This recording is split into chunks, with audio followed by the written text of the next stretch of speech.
for sport here on Monday for the Props Network for your viewing and betting pleasure. I'm Jumoke Davis. We got a great show for you today. We're live on Twitch, YouTube, and Facebook every Monday and Thursday at noon.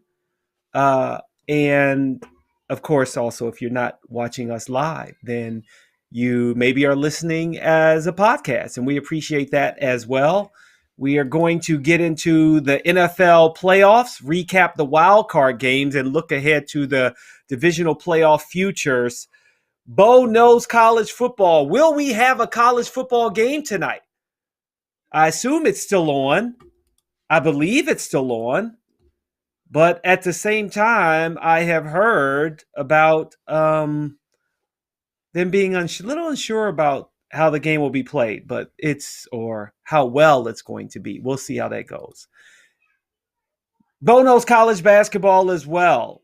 A lot of postponed games, but we got some 3 top 25 matchups coming up on Tuesday. Had a great game between Texas and West Virginia over the weekend, so we'll talk a little bit about that, what Shaka Smart's doing down there in the Lone Star State. The NBA season, I tell you what, if I say we're having COVID issues, you know that already. But my thing is, now that we've seen the very first postponed game between the Heat and Celtics due to health and safety protocols, and starting to see more and more injuries, what that means for the NBA season coming up. Devil's advocate. Is there a line that we need to draw in the sand that, okay, we're getting a little too far with mixing the politics and sports, or there can't be a line and it's just going to just mix? And I'm going to discuss that in Devil's Advocate.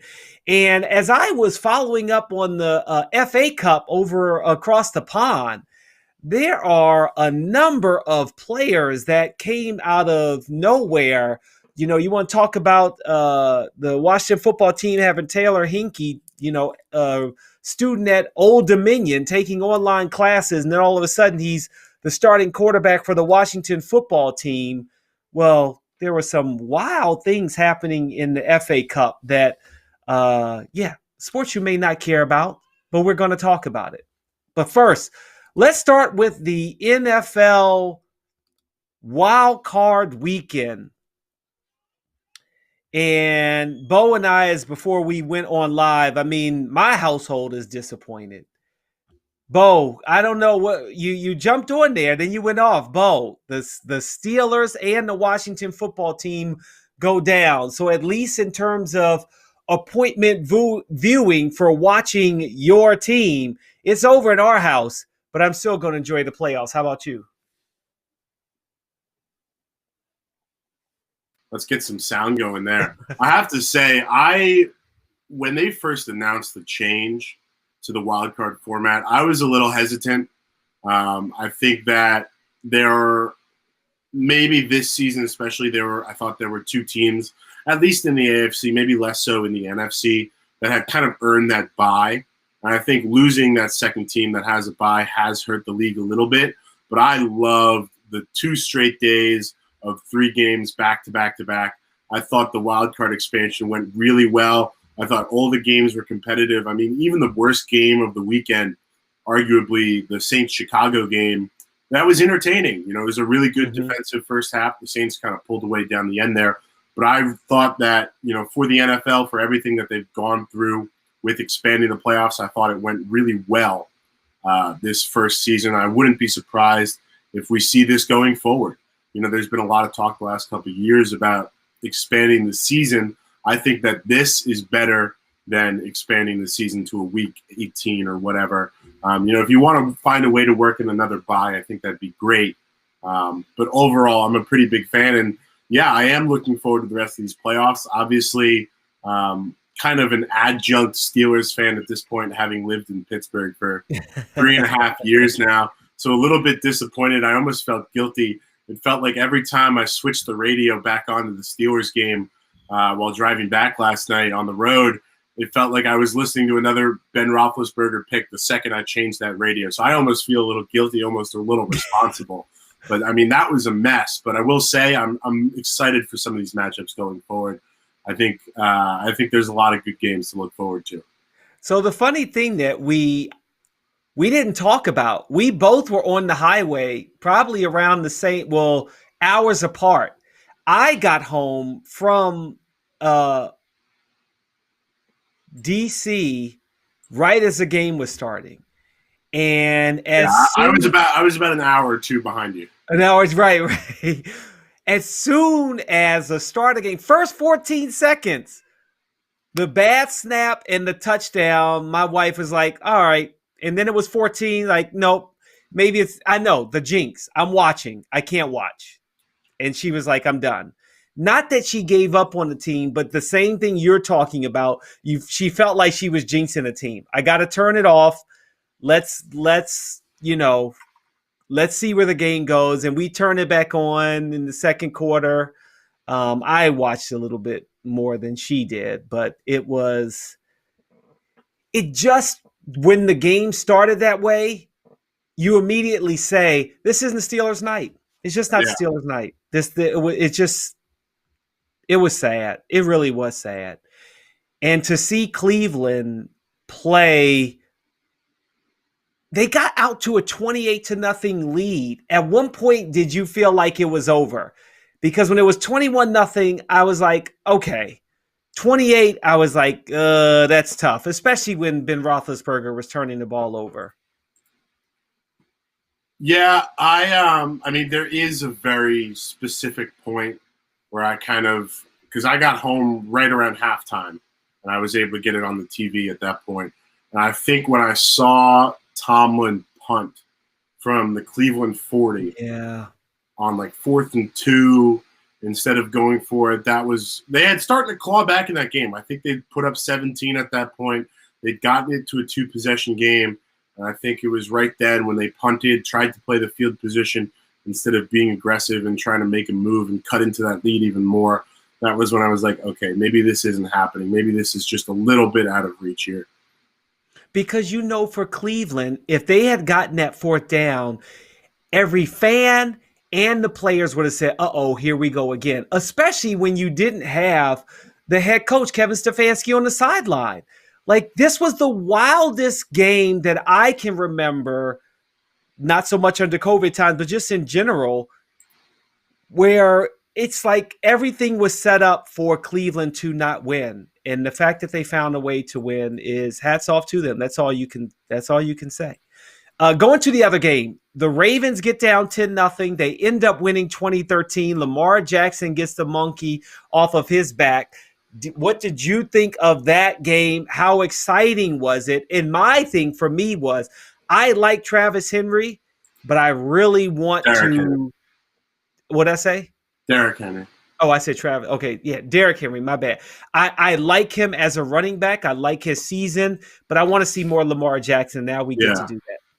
Yeah, and I think the Ravens, first of all, did a really good job containing Henry. I think he only had somewhere around like 50 yards rushing. Really didn't have the impact on the game he does. You expect him to have in a lot of situations, especially 40 yards. He only had 40 yards. Exactly. As to the whole story, as to this whole quote unquote narrative, a word that I don't necessarily like, I think it's ridiculous. He wins an MVP, and then they lose one playoff game, so all of a sudden he can't succeed in the playoffs. Mm-hmm. Guy's 24. He's been in the playoffs, twice before this? Yeah. I think to put that reputation on him this early at this point in his career is just ridiculous. And so to see him get that long-awaited playoff win was really good, because now it'll shut up a lot of those people who have been saying that. Yeah. Of Saturday's games, I was surprised how close Baltimore-Indianapolis was. I thought that Buffalo would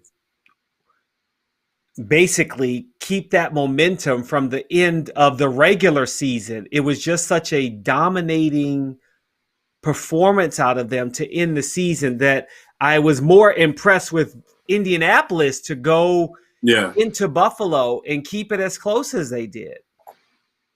Yeah, and I think a lot of the discussion, I think in the next few months, is going to be about aging quarterbacks right here in Pittsburgh with the Steelers and Ben Roethlisberger, but also Indianapolis with Phillip Rivers, because I think you saw a lot of what Phillip Rivers can still do in that game. And then I think you saw a lot, especially down the end, of what he can't do. I think it was very telling when his Hail Mary pass on the last play of the game didn't reach the end zone. It didn't reach the goal line. And I think, if Frank Reich maybe wants to go get his old buddy Carson Wentz in a trade, I think that's intriguing. If one of those teams that doesn't really have the same draft capital as some other options tries to put together a package for Watson, that could be intriguing. But I think both of those guys, gave a lot in their respective games. And I think Rivers really put it all out there. Again, a guy that, much more so than Lamar Jackson, hasn't really had success in the playoffs back in LA or in San Diego. Yeah. And so to see him kind of have that chance and have that opportunity, I think that was really cool. But again, you have to be really impressed with the way Buffalo handled that down the stretch. They handled it well down the stretch, pulling out a victory. The Los Angeles Rams and Jared Goff handled Seattle. I was really surprised at that score, that the Rams beat the Seahawks 30-20. Jared Goff, who realistically no one thought would even be playing today. Yeah. And then Wolford gets hurt, and it's like, okay, we got to go with Goff. And he was able to miraculously pull it out. Were you more impressed with Goff and the Rams because you knew the defense would be there, or the lack of offense from the Seahawks? Yeah, that's a good question, because I think it is telling that the big question now on everybody's mind is, if Jared Goff was this good, why wasn't he just starting? And I think it's telling, for him and for what he was able to go out there and do for his team, even though clearly, McVay and the rest of that coaching staff and management didn't think he was in a healthy position to start. They were comfortable going out there with Wolford. And Wolford looked good, before he took that hit from Adams and had to leave in an ambulance. I thought he looked pretty good. Yeah. But Seattle, I think, I don't know kind of what to make of them, because, they went out, again, they make the big move for Jamal Adams. They aren't able to re-sign Clowney. They go get Carlos Dunlap from the Bengals to kind of shore up that defensive line. But Russell Wilson, when we began this season, was basically the MVP favorite. And I think through week 8, I'm sure we can go back and look at the odds on DraftKings at some point. But through week 8, he was basically the odds-on favorite to win the MVP. Yeah. And I think he and that offense really fell off down the stretch. And again, I think it was very telling to see the reactions of DK Metcalf on the sideline. You talk about how the Ravens were able to limit Derrick Henry. Jalen Ramsey and the Rams were able to do basically the same thing with DK Metcalf. He does get that one touchdown, but he was really limited overall. And I think his frustration obviously showed on the sideline and showed how the Rams were really able to kind of take him out of the game and how that affected the Seattle offense overall. And the interesting thing is you think about what the Rams defense was able to do without our proud pit player, Aaron Donald. He was sidelined with a rib injury for most of the second half, and they were still able to pressure Russell Wilson, which you would think a veteran quarterback would kind of be able to, he just didn't seem as mobile as I thought he would be to be able to get out of some of the pressures, missed a couple of passes. As you mentioned, DK Metcalf being frustrated. The pick 6 that Wilson threw really hurt Seattle. And I don't know. I was amazed to see a bad Seattle team. Last game, we knew that the Tampa Bay Bucks were going to win this game. We knew it. But I think that Washington football team played better than I thought they would. And I was excited because looking at our predictions, going 4-2 in the playoffs was great as far as our predictions. And I had Washington at -9.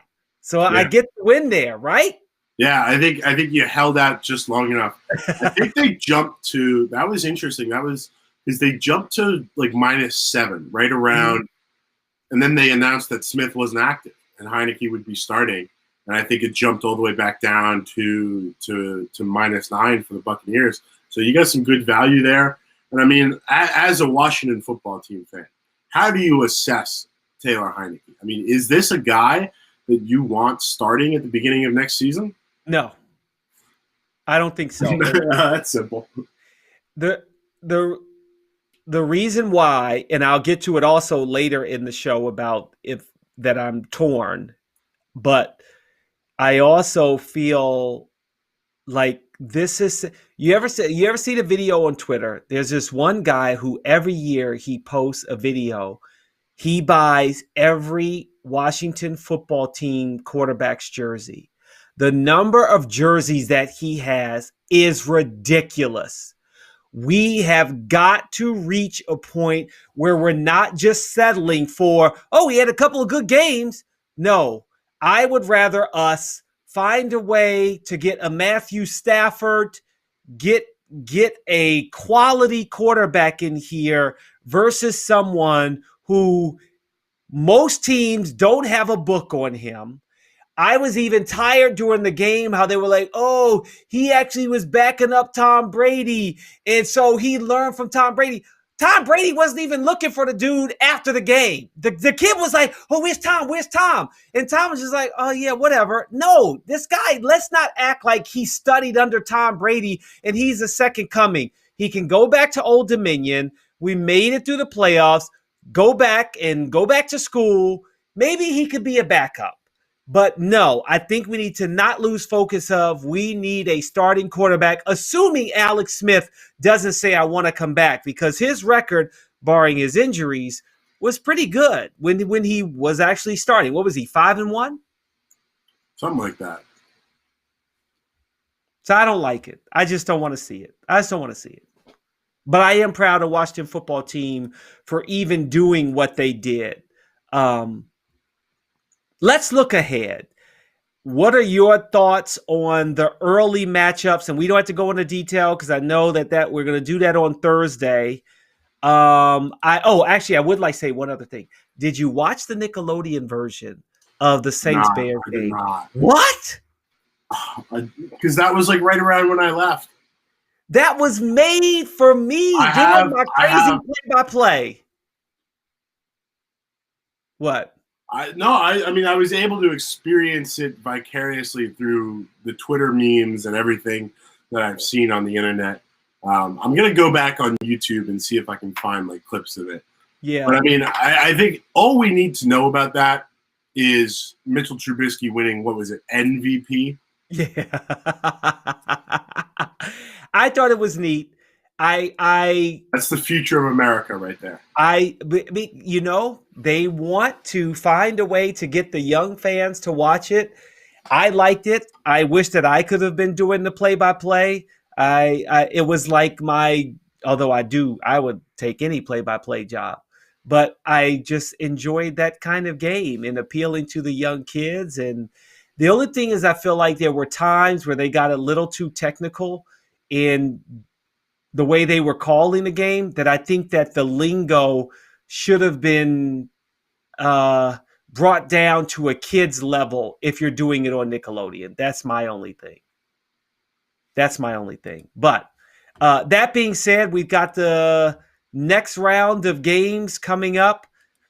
Which game are you most excited to see in any early predictions on lines? I think it's going to be interesting, right? Because you have a couple of these matchups that we got earlier in the season. The one that jumps out to me, of course, is Tampa Bay and the Saints. Just because, again, I think we've talked about it plenty on the show. First time that Tom Brady gets swept in a season by a divisional opponent, and it's Mm-hmm. Drew Brees and the Saints. Can he avenge that? Can the third time be the charm for Bruce Arians and that Tampa Bay team as they try to get towards the Super Bowl? That should be a very interesting matchup. I think the Chiefs play Buffalo. No, the Chiefs play the Browns. The Browns. Yes. That I think is going to be more interesting than people think. I think the Browns have already proved their worth, proved their mettle as a playoff team now after handily disposing of Pittsburgh. The Chiefs, again, Pittsburgh, I think, was drawing a lot of the headlines with kind of their stagnant play down the stretch of the regular season. But I wasn't blown away by how Kansas City was playing either. They struggled to put away Miami in Week 16. They hadn't exactly been clicking down the stretch. We'll see if playoff Mahomes gets activated, how insane he becomes in his first action of these playoffs. But I think it's a good matchup. I'm excited to see how Cleveland's run game fares against the Kansas City defense. And Cleveland's defense is going to need to step up big. They got a little bit lucky at some points, obviously, with the start they had, like you mentioned, with the botched snap and a couple of the tip balls for interceptions. They're going to need to, force a similar kind of havoc when it comes to Patrick Mahomes and that Kansas City offense. And I don't know necessarily if Cleveland's defense is up to it. So they're going to rely heavily on that offense to try to keep up. In my mind, I think the Packers win easily because the Rams were playing the Seahawks for the third time this season. They know each other well, and that played into that game. Ravens, Bills, I like Ravens for their experience, what they have. The Bills have also struggled against the run. So Dobbins, I could see him having a big day, and also you've got Lamar Jackson.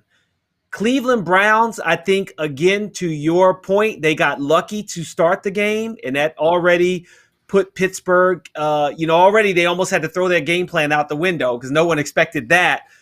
But I think the fact that they played them just last week and the trash talking and the rivalry, I think that the Chiefs, I would take the -10 right now.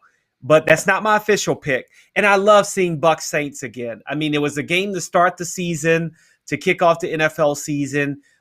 It'll be a tough battle, and I think you will see a different Buccaneers team this year. And maybe it's a revenge game because, Drew Brees really, really embarrassed Tom Brady and the Bucs in Tampa. So that's where I think that's the game I'm really looking forward to seeing. All right, when we come, Saints -3 early on DraftKings. Yeah, I could see the game being that close. I really could. All right, when we come back, we're going to talk college football playoffs. We've got Alabama and Ohio State, and Bo knows college football, and he'll go over that game with us right after this short read. BetMGM is a new online sportsbook that is taking over the online betting nation. Not only does BetMGM have some of the best odds on all the major sports, but they also offer some of the industry's strongest weekly promos. This week at BetMGM, you can get a free $20 in-play wager when you bet $50 or more on any live NFL game. Or you can get up to a $100 free bet in the free-to-play Pick 3 First Touchdown NFL Challenge. And as always, you'll get a $10 free bet in the Money Monday Club, which there is no Monday Night Football, so that actually is gone. But that's not all. Right now, BetMGM has a special signing bonus for the Props Network listeners. All you have to do is create a new account at BetMGM and use the code JustSport20 to get a 100% match on your first deposit up to $500. And of course, when I meant the Money Monday Club is gone, I meant as far as NFL because they're only Saturday and Sunday. That's right. Just enter code JustSport20 and up to $500 bankroll is yours. You must be 21 or over to bet online. Do you or someone you know have a gambling problem? Call 1-800-GAMBLER today. So we've got the college football playoff championship tonight. Alabama versus Ohio State. The last time these teams met, It was in the very first college football playoff in 2015. Urban Meyer was the coach at Ohio State. Cardell Jones was the 12 gauge. quarterback. Huh? 12 gauge. Oh my gosh, it seems like a long time ago. 6 years. The Buckeyes won that All-State Sugar Bowl 42-35. That was a semifinal game. Then they went on to win the national championship. Since then, Nick Saban in Alabama, they've won 2 national championships. My question to start for you, Bo, is Ryan Day ready for this kind of spotlight playing on the biggest stage? Yeah, and I think that's a good question. I think when you look at that last matchup, Urban Meyer, obviously, he's a guy that's been there, done that. He was there with Florida. He'd gotten close to there with Utah and your boy Alex Smith back in the heyday out there out west before coming east to Florida and then to Ohio State. He's an experienced guy. He was someone who had that experience, had that championship pedigree, and knew what he was doing. For Ryan Day, this is going to be really his first taste of this stage. Obviously, been to the playoffs before last year against Clemson. Didn't quite get there. They do get there in the semifinal this year against the Tigers, but now it's the big test. It's Alabama. It's the college football playoff final in Miami. It's all comes down to this. And I think Ryan Day is going to have his work cut out for him in preparing for probably a team coached by the greatest coach in college football history, Nick Saban. And Alabama is favored at -9, over under at 75. On the other side of the field, you got Justin Fields. As I brought up in our last episode, I would say that in my mind, I would like for them to move the Heisman Trophy voting until after this college football playoff is over. I think that it's just important to talk about an MVP with what they do in the playoffs. I don't understand these awards that come before you actually see the players that could potentially win the award in the biggest game. What if Devonta Smith has a bad game? It's like, well, was he really the Heisman Trophy winner? Justin Fields had a shot to get that award. Ryan Day had a shot to get that award. And I love the fact that they gave it to a wide receiver, as we brought up. But when I look at this game, I think of this as the game where you look at to see who is the MVP of the team, who is a Heisman Trophy winner. I just don't like any kind of award coming before the last game. Yeah, and I think that's a fair argument. I think the counter to that is there is there's a championship MVP. There's a semifinal MVP. There's a bowl game MVP. If you want to reward players for their performances in that specific game, you can with those MVP awards. I think there's a kind of mentality when it comes to the Heisman and these other big awards. Let's not let one game overshadow the entire resume of work. And I think the College Football Playoff Selection Committee has undertaken a similar mentality when it comes to their selection, looking at how, the devastating loss for Notre Dame in the ACC championship game didn't kind of affect their ranking that much, didn't knock them out of the playoff field. And I think Heisman voters have done a good job of kind of encompassing that as well when it comes to the timing of that vote collection.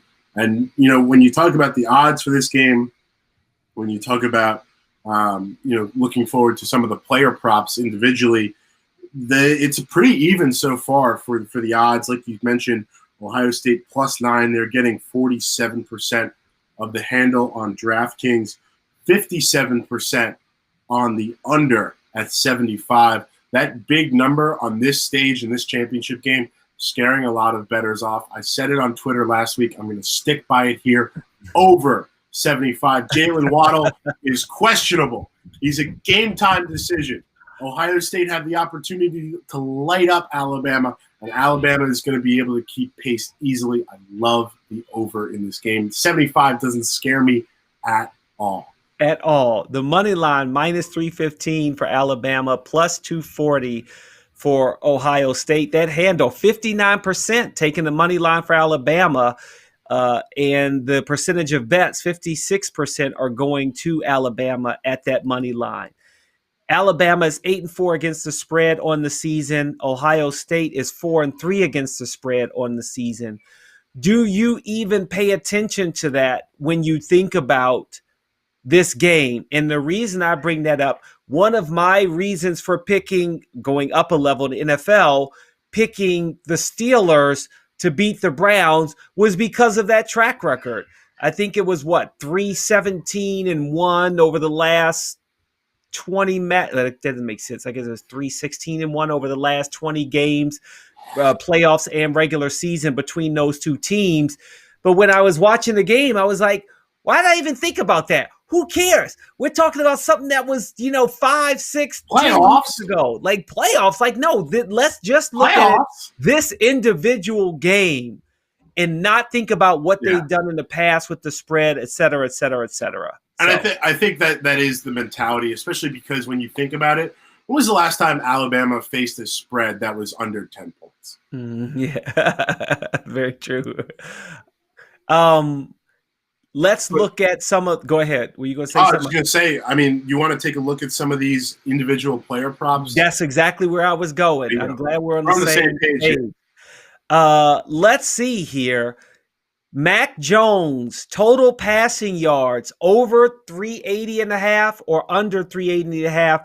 I am going to take the under at -127.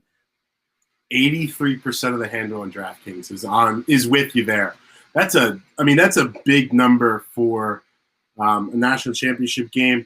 I don't remember the exact stat off my head. They were talking. The broadcast crew was talking about this during the semifinal. I think Mac Jones has 400-yard passing games this season, and Alabama only has like 10 or so in their entire history. Mm-hmm. So when you look at the offense this year compared to where Alabama historically is, it's a little different. I would actually lean towards the over. Like I said, I'm taking the over on the game total. So I think that this is going to be a high-scoring game. I'm also going to take Mac Jones over 3.5 total touchdown passes at -103. Again, fading the public there. 78% of the handle, but just 49% of the bets on the under there at 3.5 total touchdown passes. So that's very interesting. Yeah. When I look at Justin Fields, I am going to take the under at 2.5 on touchdown passes because I think he's going to be reading his sermons. Trey Sermon is going to be getting the ball, especially if Justin Fields isn't 100%. Trey Sermon is going to be, to me, the key for Ohio State to stay in this game. If he can run the ball against Alabama, I think this game will be closer than what you think. So I'm taking the under on touchdown passes at 2.5. And what else I like there is the Najee Harris and Trey Sermon head-to-head most rushing yards on DraftKings. Trey Sermon plus 135, 43% of the bets, 5% of the handle. 5% of the handle. I love that. I love fading the public that big. It's really bizarre. And I am looking forward to I'm going to be taking some of these bets here. And I like long shots. And I feel like that's who's your first touchdown scorer? Well, I would think if Devonta Smith, if anybody is saying he shouldn't have won the Heisman, as I was kind of saying that, I think that Alabama looks to get him on the board first. And assuming if Alabama gets a coin toss, which I'm sure that's on here too, somewhere to bet on the coin toss, I'm going with him at plus 350 to be the first touchdown scorer. Yeah, I like that. Najee Harris at plus 300. Justin Fields at plus 1,000. Trey Sermon plus 550. Chris Olave at plus 750. Like I said, Jalen Waddle, we don't know for sure if he's going to play, but he's on there at plus 1,200 as well. If he's healthy, he might be the kick returner for Alabama, so who knows? Maybe his first touch since October goes to the house on a kickoff return. I'd love to see the odds on that as well. Yeah. I mean, to think that Devonta Smith had 3 touchdowns, 130 yards in that game against Notre Dame in the semifinal, I imagine they're going to go to him early and often. if nothing else, because hey, you ride what's working. And although I do like Najee, I want to see Najee Harris do the Megan I heard him. Rapinoe. Yeah. If he scores, I want to see him do that. But yeah, I like Devon last touchdown score as well, just because. I mean, I guess that doesn't. I guess in my mind, I want the last touchdown score. I want it to be like, what was that? Texas, back when Yeah, Vince the Young. Rose Bowl, Texas USC. Yeah. I want to come down to the last play. You know, I want to Or see a good even game. Deshaun Watson a couple years ago against Alabama. Yes, very true. Very true. Okay, so let's hope that we get that. Um, okay, so we got some good picks here. We got a lot on DraftKings. The top college football events by handle across DraftKings Sportsbook was number 3 Ohio State Buckeyes versus Clemson Tigers on New Year's Day. Um, but then below that, I feel like at number 3, Texas A&M Aggies versus North Carolina Tar Heels on December 2nd. It's just, I mean, January 2nd. I just find it interesting. You have to go all the way down to number 7 to see the Georgia Bulldogs versus Alabama. That was supposed to be a good game. I don't remember it being that good of a game, October 17th. That being said, if we can switch topics here, we're talking college basketball now. Texas got a big win over West Virginia. Did you get to see that game, or at least see that last play? Yeah. I mean, and I don't know how up to date you are on Andrew Jones and his story, but he's a leukemia survivor. I am. Yeah. I mean, so he's one of the players across college basketball that I'll root for no matter what. And I've loved watching Texas this year. We talked about that Kansas game a little bit last week. And I mean, that was just a fantastic game. West Virginia led for most of it, but Texas, they were battling in it. Just barely hit the over at the end. A really just great game to watch. And again, I just love to see Andrew Jones get those moments, get those chances to enjoy his college basketball career, which he has worked so hard to get back to after everything he's battled through. Yeah, I mean, that was amazing. You could see the emotion on his face, how, happy he was to hit such a big shot with just over 1 second to go in the game. He'll probably, no matter where his career goes from here, he will always remember hitting a big 3 for the Longhorns to beat West Virginia 72 to 70. No burning of the couches down in West Virginia after that game. Do they even do that in basketball? Probably. Yes, no? It's Probably. West Virginia. Yeah, West Virginia. Oh my God, I have to admit, unfortunately West Virginia beat Pitt, it was a wild scene to walk back to our car after the game and just see these burning couches. Which game? Oh, in football? Yeah, back when I was going to Pitt, like to just see it and walk back from the stadium to our car was just awesome. I had the chance, actually. It's all the way up there. You can't quite see it. But I had the chance 2 years ago, the second of this new basketball backyard brawl, the first one at the Coliseum since they restarted the series. I had the chance to go down there for WPTS and call that game. And I mean, it's awesome. The Coliseum is awesome. It's a great atmosphere. It's just such a great rivalry. I'm so excited for the backyard brawl to be back in football as well. And I am almost always jealous of schools that aren't. Oh, I love Pitt. Glad I went to Pitt. I love that it was in the city. But when you go to some of these schools where it's like the school is everything for that town or area, including Notre Dame was the same way, Virginia Tech, West Virginia are the 3 that I remember the most, where it's just like this, the atmosphere is just so amazing. My concern for college basketball is I love that we're going to get a bubble when they get to the college basketball tournament, a March Madness bubble, so to speak. I am curious how they're going to do the seeding with all of these postponed games, that what you're going to end up with, if you thought it was bad, the controversy of Ohio State only playing 6 games, what's going to happen with this bubble with Yeah. so many postponed games and how do you rank a team? It's almost madness unto itself, just trying to come up with how they're going to rank these teams when they decide who's going to get that number one seed and what bracket you're going to be. You know, all that goes into that, the big night of revealing the brackets. Yeah, and I know you were excited to talk about those 3 top 25 games we have tomorrow night, but one of those has actually gotten canceled since we went Already. live here with Baylor and West Virginia tomorrow night, postponed due to COVID-19 issues, according to CBS Sports' John Rothstein. I mean, it's an issue now. I mean, we're seeing it here on the home front with Pittsburgh. 3 or 4 now of their last 5 games have been postponed. Duke, Florida State, Notre Dame, and now Georgia Tech, which was moved from tomorrow to Wednesday and then postponed due to a positive test within the Yellow Jackets program. It's an issue across the board. It's an issue for teams like Baylor, where they're trying to contend for that number 1 spot. They're trying to prove that they're the best team in basketball, but they can't because their chance to do it against the other number 1 team in basketball in Gonzaga was postponed. Now their chance to go up against a really good West Virginia team postponed. How is the rescheduling going to work? How are these teams going to fit all these games in?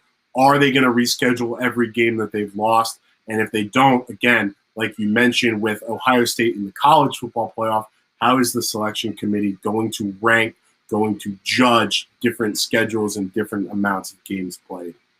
I almost feel like the best thing for them to do is okay, this is very radical. What do you think of get them in a bubble and they play a conference tournament? So the brackets become a ACC bracket, a SEC bracket. And then it just feeds into like a bigger. Yes. And then when you get down to those winners, then you can say, okay, we'll have an ACC versus an SEC. Maybe that gets down to like the Elite Eight, right? Because you don't want to leave out some of the other the WAC conferences and stuff like that. But maybe that's what it needs to do within the bubble, and that's the only way you could do it. Because I mean, it just seems out of control to think that although financially for Indianapolis, I'm sure they're like, oh yeah, we'll take it. We'll take it. We'll see how it goes. But yeah, the other matchups, assuming it's going to happen, right? Duke at Virginia Tech, Wisconsin at Michigan, 2 games I'm looking forward to seeing on Tuesday. Yeah. Also, 2 other games, good games I want to note: Alabama, Kentucky, and Tennessee. No, not Tennessee, Vanderbilt. Kansas, Oklahoma State. Duke is Duke. They look like they're finally getting a little bit going here with Matthew Hurt and some of their other guys. Good win over Wake Forest. Close win, but a good win after struggling a little bit with Coach K out versus Boston College in the game before. But this Wisconsin-Michigan game is going to be awesome. 2 really good teams in the Big Ten. Michigan is yet to lose. 2 top 10 teams, again, number 7 Michigan, number 9 Ohio State. It's a very interesting matchup because Wisconsin is old. They're experienced. They have veterans. They're deep. But where Michigan is strongest is with their true freshman 7-footer, Hunter Dickinson, down low. And that's not necessarily an area of strength for Greg Gard's Wisconsin team. They're more kind of with the Brad Davidsons and their veteran guards. So it's going to be interesting kind of which team can play the game that they want to play more, whether Michigan can continue to feed it inside and let Dickinson work down low, or whether Wisconsin can keep it on the perimeter and make it a guard-heavy game. It's going to be a really great matchup. And again, the other 2 games, Cade Cunningham versus Kansas. Kansas, again, still coming off that Texas loss.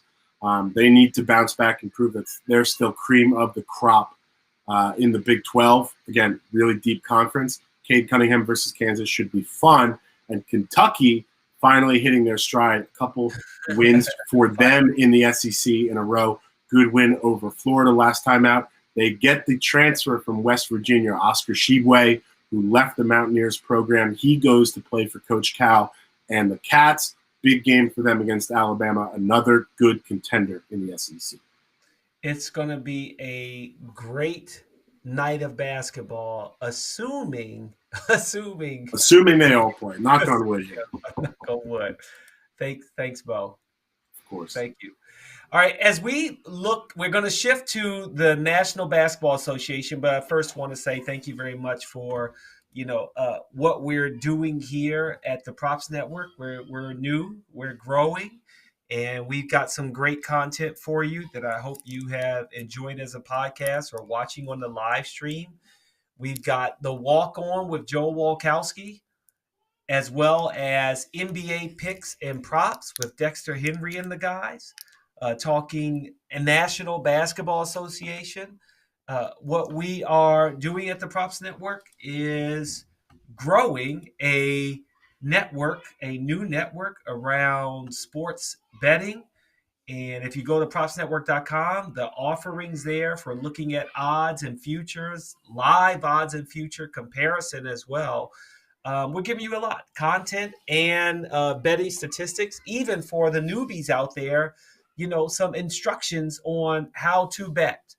And we appreciate the support so far and hope you will continue to. You can follow us on Twitch and TikTok and Facebook and Twitter, even on Instagram. And obviously, we're doing the live shows as well. So we really appreciate it. And thank you very much for the support. And hopefully, you'll continue to do so. If you listen to any of our podcasts, please share and leave a review. So as I look at what we're dealing with in the NBA, unfortunately, the Heat and Celtics game has been postponed due to health and safety protocols. That actually affected the more than just the Heat and Celtics based on this protocol. Bradley Beal and Jason Tatum, they have a close relationship. They were, chatting after the game and got a little too close. And so, unfortunately, now because of the contact tracing, the Heat did not have the league required 8 players available to play against the Celtics. And this contact tracing is happening more and more. Kevin Durant's been out for a while. And I mentioned Bradley Beal. It had to sit out due to COVID protocol. I'm not quite sure what this protocol is in place for in terms of the contact tracing, because it's mind-boggling. And look, my hat's off to the people who put the protocol into place. It's not so much a criticism as much as these guys are playing on the court against each other anyway. It's not like they're wearing masks when they were playing and then Jason Tatum and Bradley Beal took off their mask in the postgame and said hello. So I wonder if the league is having discussions that the Washington Wizards at 2-8 had to sit the NBA's leading scorer at 35 points per game in a game because after the game he said hello to Jason Tatum and they were a little too close. In my mind, I am unsure if this protocol should be reassessed. It just doesn't make sense to me. And I think the unfortunate thing with the contact tracing may end up causing more games to be canceled down the road when it didn't need to be. I don't know. It just seemed really weird. But that's my initial thought on the contract tracing. By the way, 2 additional postponements coming in just now between Shams and Woj.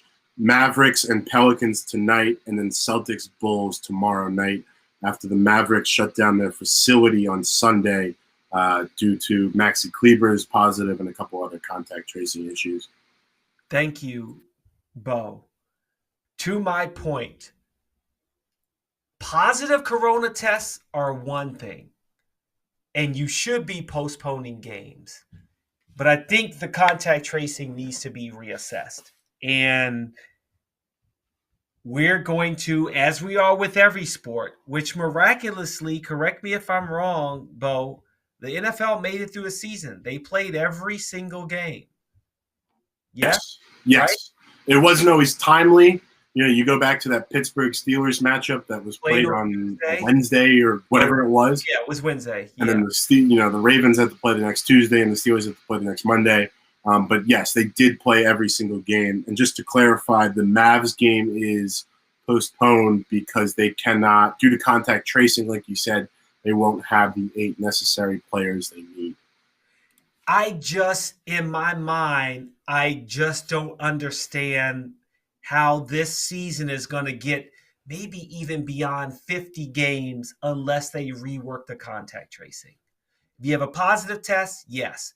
But if we're now at a point where contact tracing is having games, causing games to be canceled, and you can't just bring up someone from the G League to fill a roster spot or two. I'm trying to remember which game. Was it the Philly game where what's his name for Philadelphia 76ers? Mike, he played for the Wizards. How am I forgetting his last name? Mike Smith? Is it Mike Smith who he dressed? Mike Scott, he dressed, but he wore the Washington jersey at the Eagles tailgate that one time. He did. He like was on the roster, but wasn't really on the roster, but allowed them to play this most recent game, if I remember correctly. That way they had 8 players. I don't know. I think you're going to have to allow for some G League players, to be able to give them an opportunity to not end up in a situation which maybe they're okay with. I just don't want uneven games. College, I'm a little okay with it. But I feel like it's going to get really weird if all of a sudden you find one team played 50 games, the other team, they played 64, another team was able to play 68. I don't like it. I mean, on the G League, look what the Wizards were able to do with Garrison Matthews. Yeah. Comes in, scores what, 22?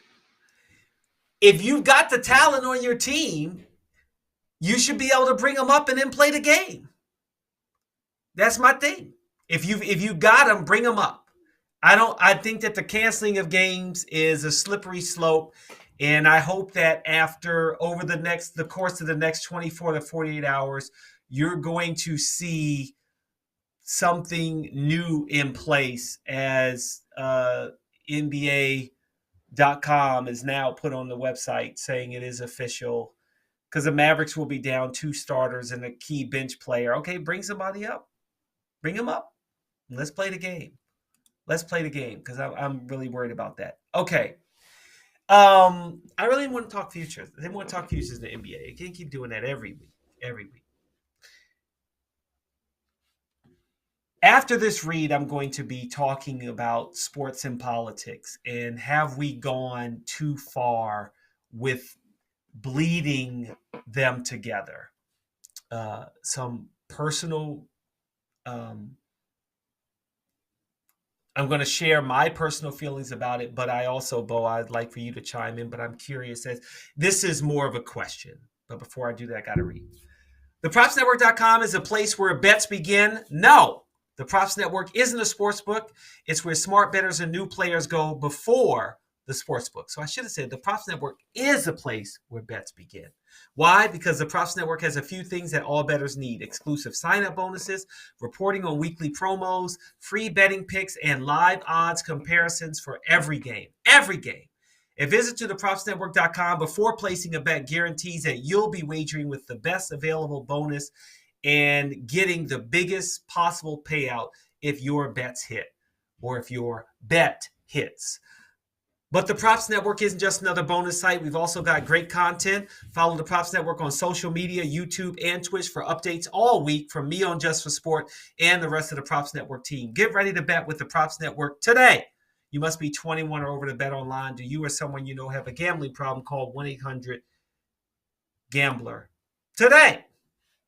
Call them today. Don't want anybody who has a problem to be out there struggling. So I've been trying to figure out where I fit in with politics and sports coming together.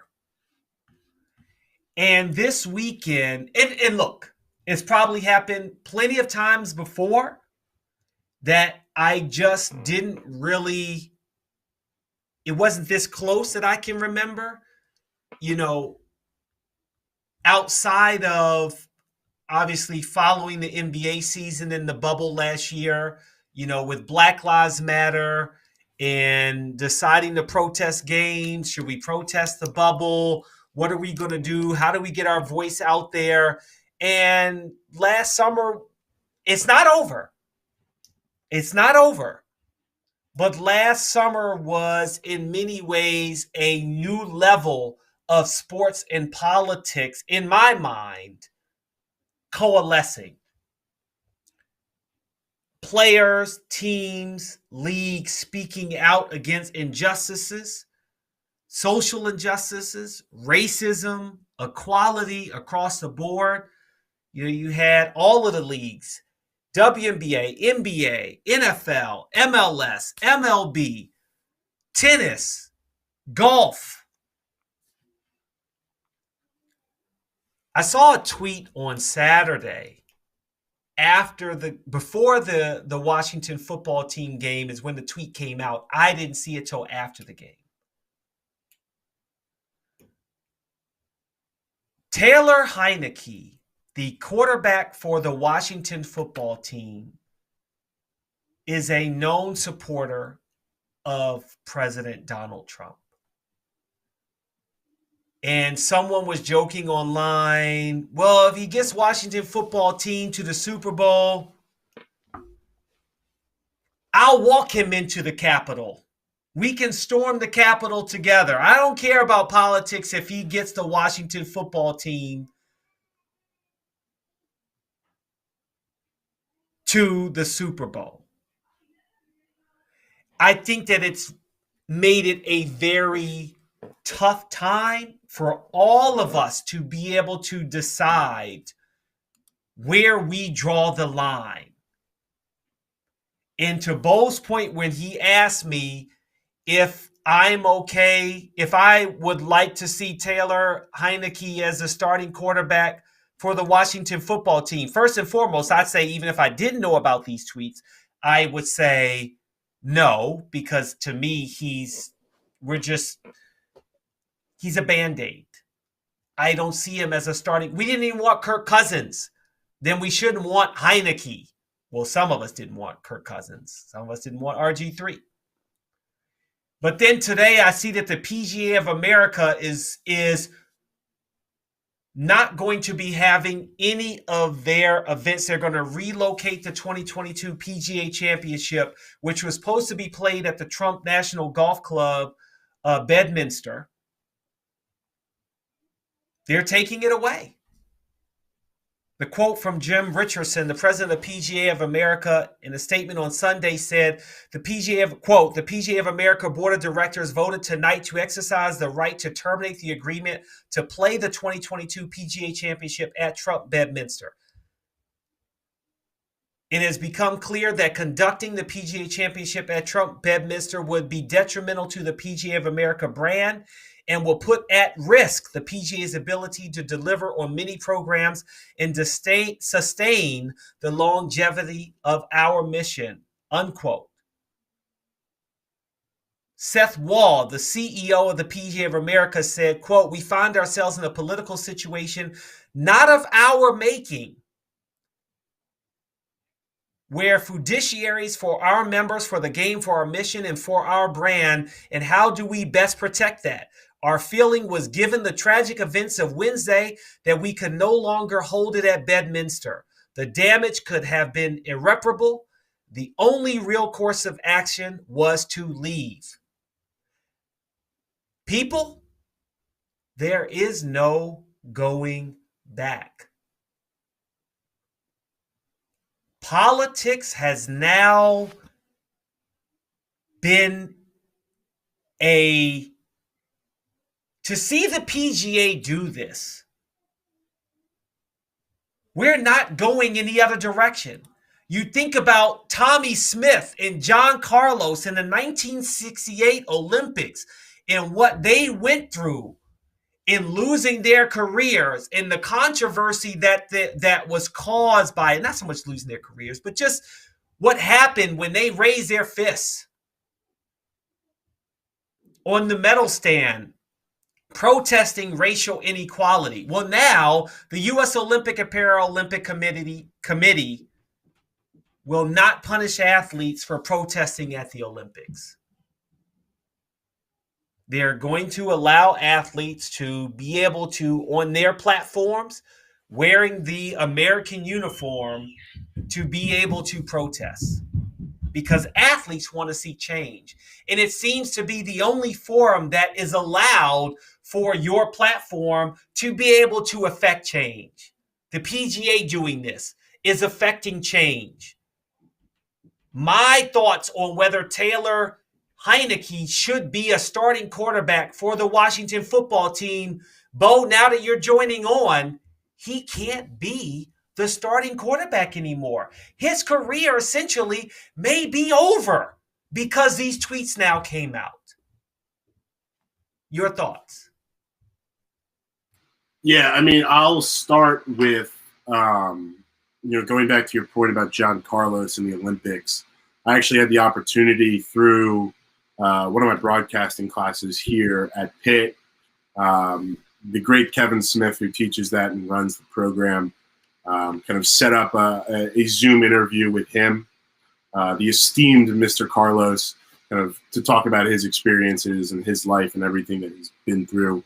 And something that stuck with me from that experience was not necessarily, the experiences, his experiences, but kind of the way he talked about Peter Norman, who isn't necessarily the Australian who was the third guy on that podium. Mm-hmm. And they gave him a button to wear. I forget the exact button, but it was for the cause.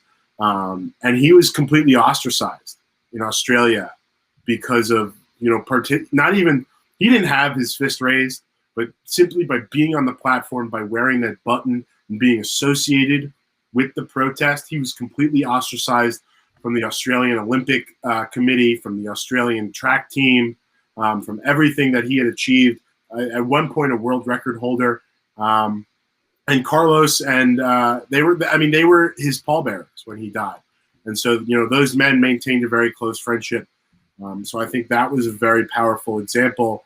And when you compare it to now the Olympic Committee allowing protest, I think it is truly a perfect demonstration of just how much things have changed in 50 years now. Mm-hmm. And then to your other point about the PGA, we all know about the president's kind of association with golf. This is a sport that he deeply cares about. You saw it the day after the incident at the Capitol, where he's awarding the Presidential Medal of Freedom to Gary Player and some of the other great golfers of the time. It's not a good look for golf at all. This is a sport that has always been one of the whitest among sports.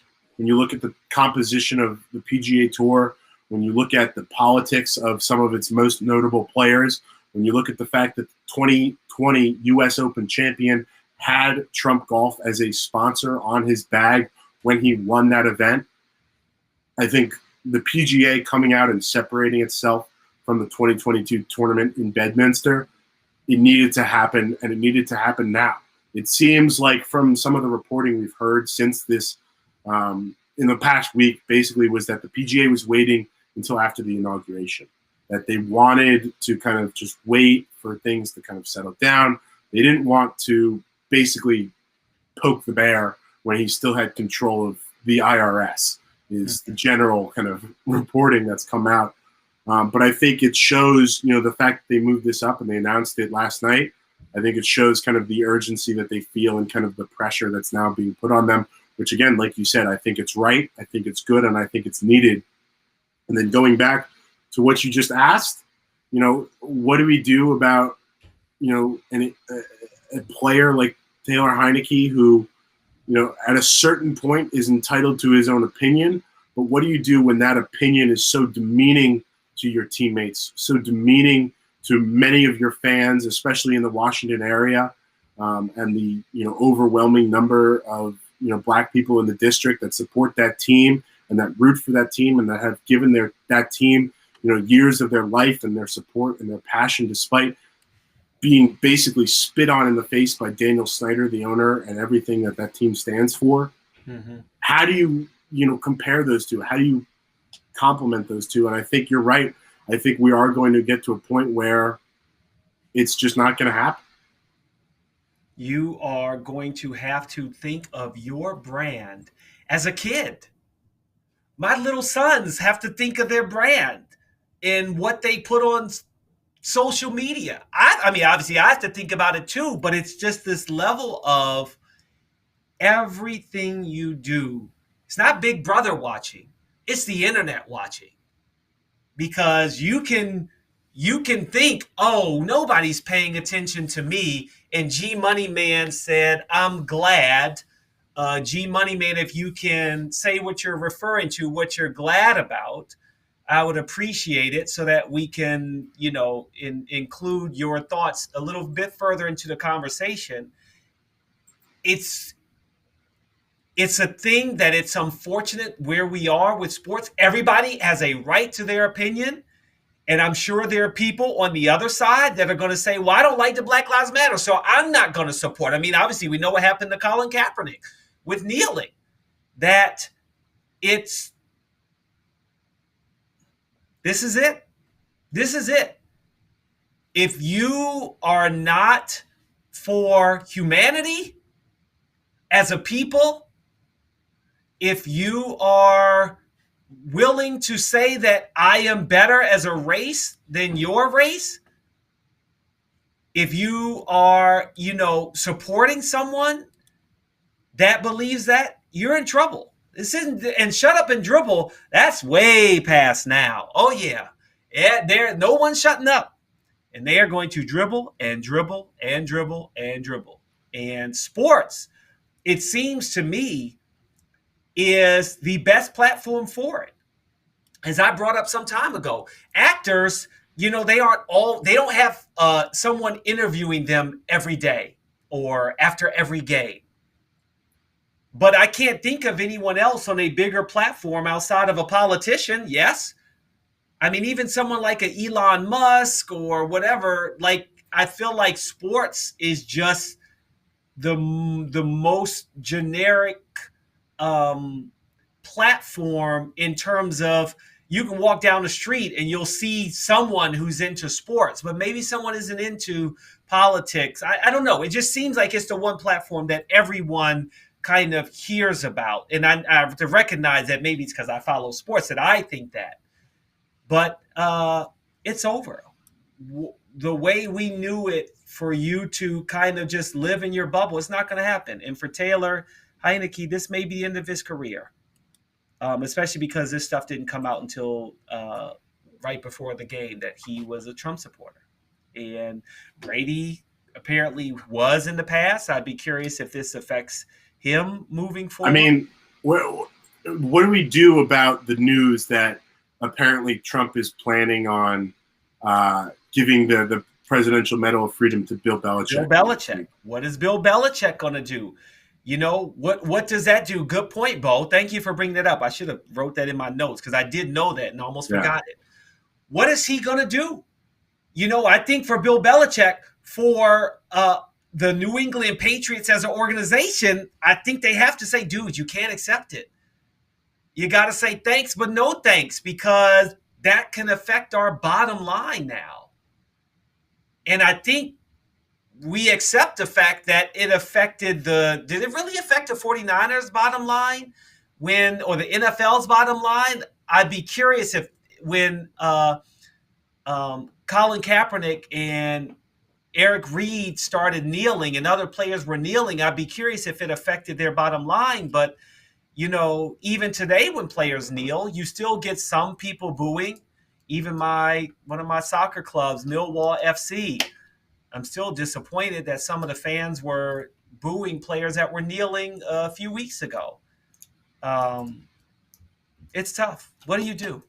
It's a conundrum. Because the thing is, I think we would all agree that any president of the United States that ever said, I'm awarding you a Medal of Freedom, any Medal of Honor, for most people, you would say, yeah, man, the president gets to go to the White House, get to meet the president. Not in this situation. I guess you can't. You don't want to. All right. What you want to is care about the sports that I say you don't care about. Because the 3 stories out of the FA Cup Bowl are just great. The first one, Mark Wright, a reality TV star, makes his Crawley Town debut in a victory over Leeds United 3-0. Crawley, who was a reality star on he did play as a youth in the Premier League clubs, West Ham, Tottenham, and Arsenal. You can find the full story on ESPN.com, but I saw it on Twitter as well. This guy basically was he was a TV personality after he thought his career was done. Then he gets signed to a contract, a non-contract deal, or I guess, long-term contract with Crawley, and then goes out and beats Leeds United. I mean, Leeds, a Premier League team, a team that won the championship last year. Not necessarily the best showing to be upstaged by Crawley 3-0. I was just amazed by that. And then to find out that Tottenham, who did... I mean, this was unbelievable. I love this. They did win their game 5-0. But to read that some of the players from Marine, I don't understand how the team included part-timers, a teacher, a binman, whatever that means, and a car production line worker. A binman, I think that's like trash collector. Trash collector? I think that's British for trash collector. A binman. Just whoever wants to play. I would love it if someday they're like, Jumoke Davis played for the DC,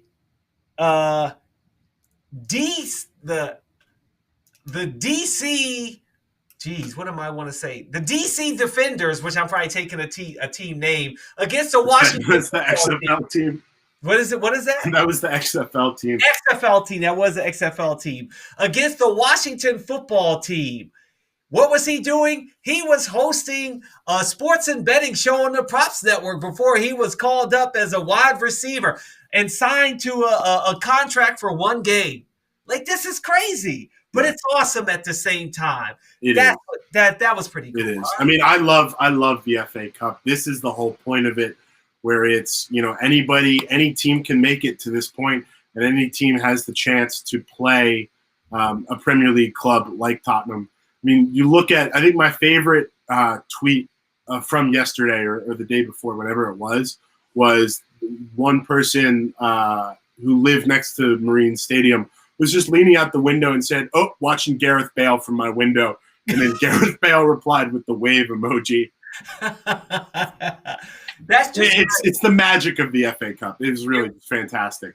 And I think that when you think about how American sports are taking on some of these traditions from other teams, I know that at least in the NBA, in the preseason when I worked there, we played a team from China. So you play some other teams, which is great for that team. Whether we'll see that in the NFL, I don't know. But I would say this: when you hear, oh, Alabama could beat the Jaguars, that's the game I want to see. That's what I would like to see. Just like we have Marine playing Tottenham, let's get the Alabama roll Tide. Let's have them roll right into Jacksonville and play the Jaguars. You think we'll ever see that? No. No. No, I do not. Well, what other semi-pro team are you going to get? Or I guess the NFL can never do that, huh? It's just different. It is. It's just different. Well, okay. 36,000 virtual tickets they sold for that game. That's awesome. I mean, that's enough to sustain that club financially for the foreseeable future. Yeah. 100-year-old club. Love the history there on the Merseyside. I would like to see how maybe Darren Ravel can find this out. If the Marine jersey sales went up considerably. Well, did you see the Athletics sponsored them for the game? Really? Yeah. Wow. Great move on their part. They had it right under the name on the jersey. They had I don't know if you saw this, but they have these numbers all around because the stadium, like I said, the stadium is like right in between houses. Yeah. So they have the big fences, but if a ball goes out, they have numbers on the fence to tell the groundskeeper which house the ball went into. And so on those signs was the Athletics branding. So a great job by their advertising department. That's pretty cool. We should get the props network on that. Yeah, we should sponsor a football. Sam, we got to sponsor a football team like Ryan Reynolds is doing. They missed out on their AFC Wrexham. Yeah, that's right, AFC Wrexham. All right, sports trivia. On this day in 1990, jockey Sylvester Carmouche commits one of the greatest frauds in horse racing history at Delta Downs in Vinton, Louisiana. In the race, the horses break from the gate, circle the track, and finish in front of the grandstand. Believing that the dense fog would conceal him, Carmouche holds leading officer, a 23-1 underdog, at the gate and sprints to the finish when he hears the other horses approaching. Landing officer seemingly wins by 24 lengths. Carmouche maintains his innocence, but the Louisiana Racing Commission slaps him with a 10-year suspension. Man, imagine if you had those odds, huh? That's pretty funny. Have you heard of the marathoner that just like took a taxi to the finish line and dumped a bottle of water on her so she looks sweaty? I do. It's like the same thing. Oh, okay, same thing. That's pretty great. Funny. That was a great story. Great. All right, I'm going to give, as we end the show, my daily pick. We're going back to the College Football Championship, which, by the way, player futures for Heisman Trophy 2021 are already up. Oh, my gosh. Wow. That's awesome. Check that out. Okay, I won't get distracted. We've got Ohio State versus Alabama. My daily pick, I am taking the Ohio State Buckeyes. I am going to take them at +9. I think this will be a closer game tonight. I think Alabama wins, but I think Ohio State covers. And there you go. The answer to all our questions is money, and we hope you can make some after watching this show, Just for Sport, or any of our other shows on the Props Network. That's it for today's show. Thanks for watching, everybody.